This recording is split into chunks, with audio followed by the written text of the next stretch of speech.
Hello viewers, welcome back to Daily Retro. We've just been to Birmingham Gaming Market today and we met up with two tubers. So that was Russ, the Retro Bear, and Eddie, Roller X-Core. Got on really well with them both and sort of chilled for most of the time we were all there. It was really cool to sort of chill and talk about games there. And then we grabbed a quick drink afterwards in NQ64, which is like an arcade bar. Thought it was a really cool location, the Custard Factory for Birmingham Gaming Market. Much better than it was in previous years. I last went in 2019 and it was a much better venue. Still absolutely rammed, but nowhere near as bad as it was at the last venue, which is always good, especially with COVID still being around. And without further ado, we're going to get into some footage of the actual fair itself. Even though I was 20 minutes early for early entry, still had a big queue to get through. But once we were inside, we were just met by a plethora of different types of stalls. I was just trying to take it all in as well as looking for stuff that's on my list. As I love to support my local retro gaming shops, it is really nice to support these smaller vendors as well. And as there's such a variation in different items at different stalls, I just had so much to sort of go through. It literally took me a couple of hours just to wander around and take everything in and see what I wanted and what I didn't. I filmed clips at different points in the day, but as you can see at this point in time it was probably around midday when the general admission had opened, and it just got really busy. It was busy until sort of after 1 o'clock, I'd say, and then after that it was actually quite quiet, and surprisingly there's still a lot of stock left over for us to check out.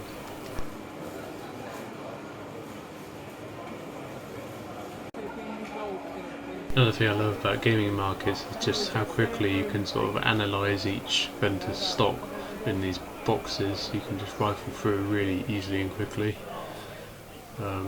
And equally you can get up close and personal, and not all shops allow you to do that. You can just see Eddie creeping into shot in this one.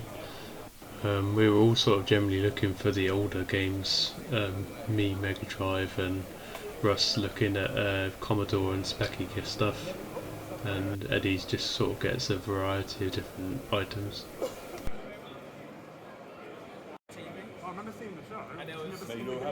Spotted a copy here of Hogs of War, which was one of my favourite PlayStation 1 titles, but I currently don't collect for PlayStation 1, so the price sort of put me off, and it would just sort of open a minefield if I wanted to collect more PlayStation 1 titles from my childhood.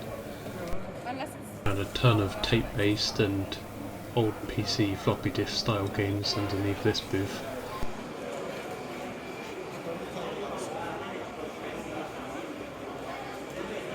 It does surprise me how cheaply you can get some big box PC games. Obviously PC gaming nowadays is all digital, so maybe the physicals aren't worth too much for the most part. Also love the fact that there was a ton of different merchandise like plushies and puzzles and posters, and I really did take my time sort of going through it all and found lots of items which you'll see at the end.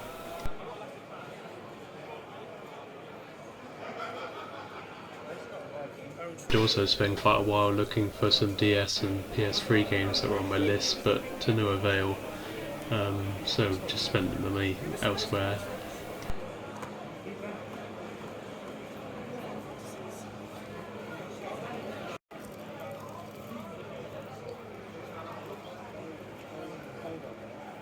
Did find the atmosphere of the event all very relaxed, and all the vendors seemed to be very friendly. Would let you sort of ask questions and take boxes apart just to analyse conditions and things like that.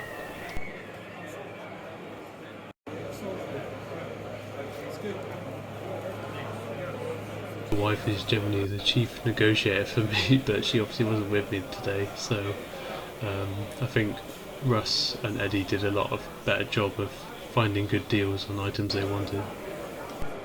Me and the wife absolutely love our gaming related plushies, so I picked up a little surprise gift for her which she'll get when she gets back. I hope you enjoyed that footage of the gaming market. I'm going to go through my pickups now. As you probably saw earlier in the video, the game in the background is a big clue as to the first game I've picked up, which is Burnout Paradise on the PlayStation 3. Absolutely love this game. Got it very soon after release on the PlayStation 3, I think, when I was either a teen or a very young adult, and loved it, but it had really game-breaking bugs, which are obviously fixed now, so I was willing to pick it up again. It was only £6, and I'm trying to sort of build up backfill my Burnout collection, so that was a really good pickup and one of the best racing games or arcade racing games ever made, so definitely one to get back in the collection and highly recommend it to anyone. And then we've got 3 PlayStation 2 games. So keeping with the theme of Burnout, I got the original Burnout, which I checked all the discs and they're absolutely perfect, and the cases are all really nice. I'm quite fussy about these things, just for the preservation aspects side of things, but I have a feeling I overpaid for that because I paid £6 and I think it's only about a £2 game, but like I say, the disc is in perfect condition, so not too fussed when I actually wanted it and couldn't find it anywhere else for cheaper. And then there's Burnout Revenge, which is one of the ones I really wanted. Still need Burnout 3, it's the last one I need, but Burnout Revenge is still really good, and it was only £2, which you can't really go wrong for £2. And then this is sort of a holy grail item for me. So I've owned this game in the past, almost completed it. For some reason I sold it before I completed it. Not really sure why, but I must have been at least 80% through it, and that is Shadow of the Colossus. For those who may or may not know, it's one of the best RPG games ever made, period, not just for the PlayStation 2, hence it was remastered for the PlayStation 4 and has had a sequel on the PlayStation 4 called The Last Guardian. Played both of those as well and they're both epic, but for whatever reason, again, I sold this when I was younger and didn't buy it back into the collection until now. Paid £25 for it, which I think is about £5 more than I should have, but again, I think the actual condition of the cardboard says a lot really, and all the sort of special interior bits are really nice condition. It's even got these little sort of artwork postcards inside, which I think are really cool, and one of the best presented PlayStation 2 boxes out there in my opinion. Absolutely love this game. You sort of take down these enormous, well, they're colossuses, they're giants, when you're just riding around on horseback, and it's got some of the best mechanics ever incorporated into PlayStation 2 games, where you can sort of climb on your enemies and stab them and such. But yeah, had incredible reviews, and I thought it's worth the extra £5 for the convenience of being at the gaming market. And that's it for PlayStation 2. And then I picked up some Mega Drive. So I was quite surprised to find both of these in such good condition, to be honest. So they're both Sonic or Sonic related games, and that is Sonic 3 and Dr. Robotnik's Mean Bean Machine. Quite a funny name. But Sonic 3, for those who may or may not know, it's obviously the third one in the series. Has 1 or 2 players again, like the second one, but the developers didn't really sort of finish this game, hence Sonic and Knuckles was released the same year and had a slot for this game to go in the top of. Still looking for Sonic and Knuckles to sort of finish it off, but you can just play this game alone, which is absolutely fine. And again, it's in absolutely awesome condition, so yeah, I was willing to pick it up. That was £30, which is about the going rate, especially as I've been in other retro shops, seen it for £30, it's not even had the manual or the hang tab or been in an excellent box condition, and that one just is. And then Dr. Robotnik's Mean Bean Machine is sort of a really funny sort of hidden gem on the Mega Drive, I'd say. Not many people know about it, but it's a really good puzzle game, as you may or may not see on the back of there. And that was £25. Again, really good condition. So good condition that it feels so stiff still. So that's always a good sign. And can't wait to get stuck into those, to be honest. It's been a while since I bought new Mega Drive titles, apart from the odd one here and there from eBay. And then I've been looking for a second, technically a fourth GameCube controller, because I've only got 3. I've got one Wavebird and 2 wired ones. And obviously the GameCube has 4 ports, but wife has already expressed interest in wanting one of these as well, so that is another Nintendo GameCube Wavebird controller. These are wireless, as you can see on there, it'll focus. It was £50, which is about the going rate. The receivers themselves worth about £40, which you may or may not know from previous videos where I've talked about them. And they have different channels, so they don't get confused as to which to use. They've got a little slider on the bottom there and on the top of the receiver. And yeah, that will just enable both of us to be able to play wirelessly on GameCube, which will be great convenience. And these are actually my favourite controllers ever made, even more so than any Mega Drive controller. They're just so nice to hold in your hand, really light, and the button presses are very satisfying. So yeah, really chuffed with that.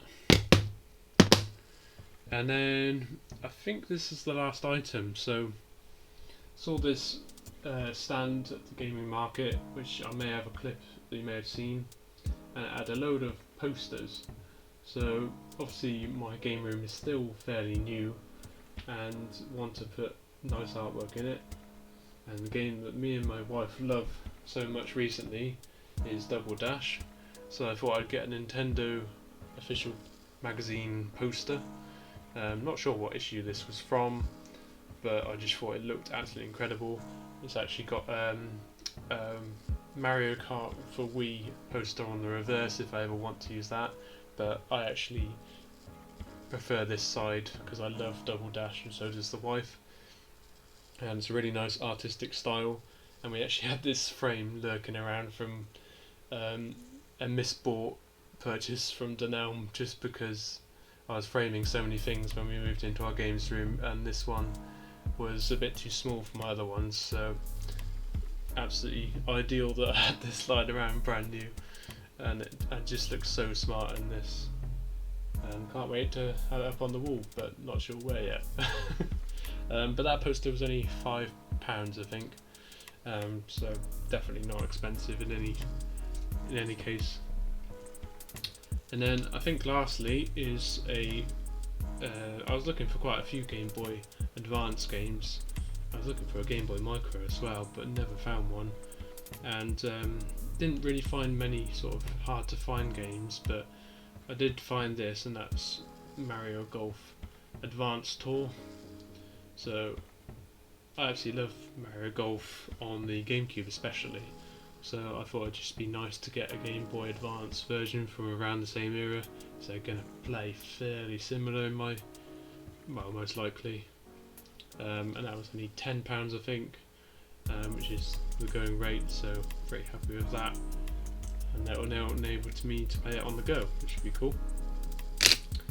And that is pretty much it, I think, for pickups. Really enjoyed that day. Very tired now. I think I travelled 2.5 miles to the train station and then back again. Obviously, didn't bother taking the car today. And then it was a 45-minute train each way, so that was made me tired. But I wanted to get this video out now, just while it's fresh in my head.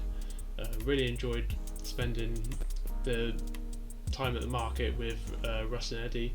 They're sort of both really down to earth and friendly guys, and I'll put links to their channels in the description. I'm sure Russ will have some footage of it at some point. I don't think Eddie was too fussed on it, but both of them picked up a hell of a lot of stuff, so I wouldn't be surprised to see their videos as well soon.